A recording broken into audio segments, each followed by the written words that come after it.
2 hours and 6 minutes. Is that going to be enough?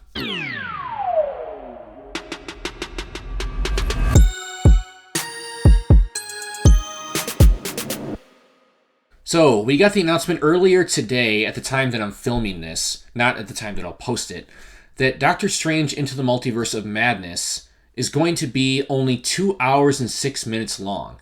And that, got me thinking a little bit, because all of these things that are supposed to happen in this movie, that seems like a pretty short runtime. And let me just preface this by saying that I'm massively excited for this movie, and I still am. It was my number one most anticipated movie of the year, and it still definitely is. I am pumped for this movie, and I have full trust in Feige and the whole team to figure this one out.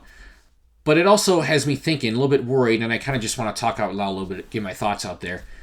With all the things this movie wants to do, it seems like a lot of plot, just plot alone, to cover in 2 hours and 6 minutes, with all the multiverse stuff and all the twists and turns that are going to happen. All the stuff with Wanda, with Doctor Strange, with evil Doctor Strange, with the Council that's supposed to include Patrick Stewart's Professor X. I mean, I think it was pretty obvious from the second trailer that that's who it is. And then you got Wong, and then you got America Chavez, and then apparently Wanda's fighting that other person that we saw. It seems like a lot is going on.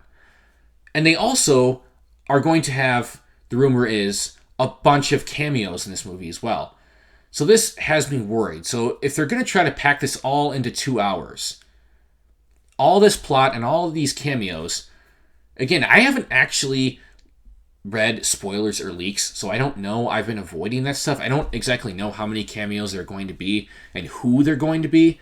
But what I really don't want is like a who's who of all these massive Marvel characters that we've seen in other universes, like Hugh Jackman's Wolverine and Wesley Snipes' Blade, and all these big characters that we all know and love like that, just to appear for a quick second, for a quick cameo for fan service, so we can all do the DiCaprio pointing at the screen like, oh, hey, there's that person. I don't want that.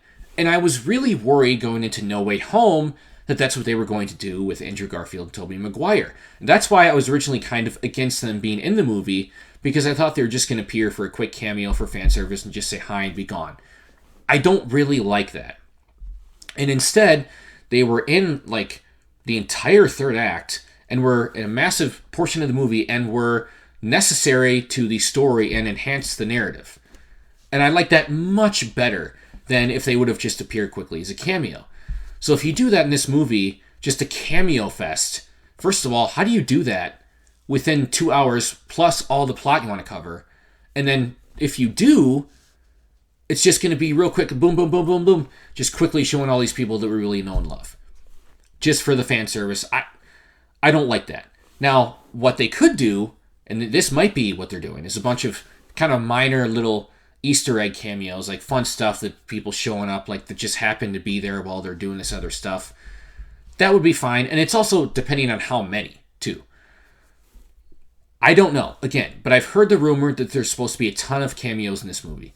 If it becomes a cameo fest, a who's who of all these people we've seen, just to appear in there and just to see them quick, which I feel like because it's only 2 hours, that's what it has to be, right? That's what's got me worried.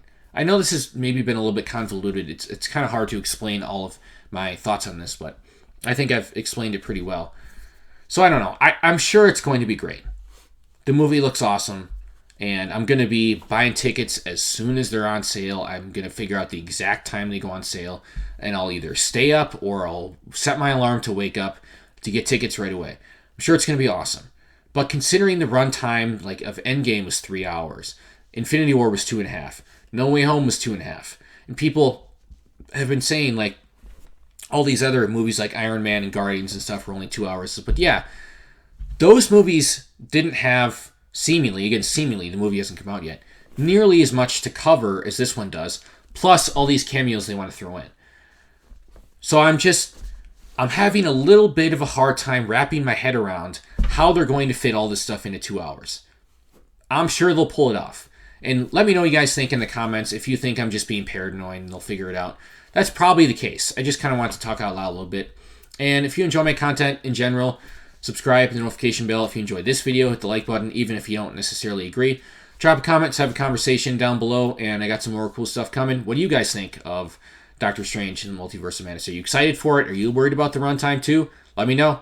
And otherwise, I'll see you soon.